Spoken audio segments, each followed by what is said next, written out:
সীমান্তবর্তী এলাকায় আবারও আগ্নেয়াস্ত্র সহ এক ব্যক্তিকে গ্রেফতার করল পুলিশ। বিধানসভা নির্বাচনের আগে পুলিশের তরফে চলছে একের পর এক অভিযান।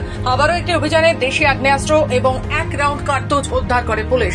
সূত্রে জানা যায়, নদিয়ার গাংলাপুর থানার অন্তর্গত অনন্তপুর মোড় এলাকায় এক ব্যক্তি ঘোরাফেরা করছিল। পুলিশের সন্দেহ হতে তাকে জেরা করতে ওই ব্যক্তির কাছ থেকে উদ্ধার হয় এক আগ্নেয়াস্ত্র এবং 1 রাউন্ড গুলি। অভিযুক্ত ব্যক্তির নাম লোকনাথ মণ্ডল, বাড়ি গাংলাপুর থানা এলাকাতে। সোমবার অভিযুক্তের বিরুদ্ধে মামলা দায়ের করে ধৃতকে তোলা হয় রানাঘাট বিচার বিভাগীয় আদালতে। স্বাভাবিকভাবে বিধানসভা নির্বাচনের নিরিখে নদিয়ার প্রত্যেকটি থানা এলাকায় শান্তি শৃঙ্খলা বজায় রাখতে এখন থেকে চলছে পুলিশের অতি তৎপরতা।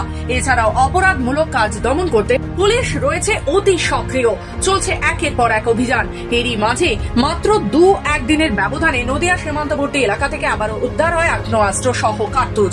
প্রাসঙ্গিকভাবে বেআইনিভাবে আগ্নেয়াস্ত্র এবং কার্তুজ কেন তাদের কাছে মজুদ ছিল এবং তাদের উদ্দেশ্য কি ছিল তা তদন্তে নেমেছে পুলিশ। নদিয়া থেকে কোহেলি দেবনাথের রিপোর্ট, খবর বাংলা।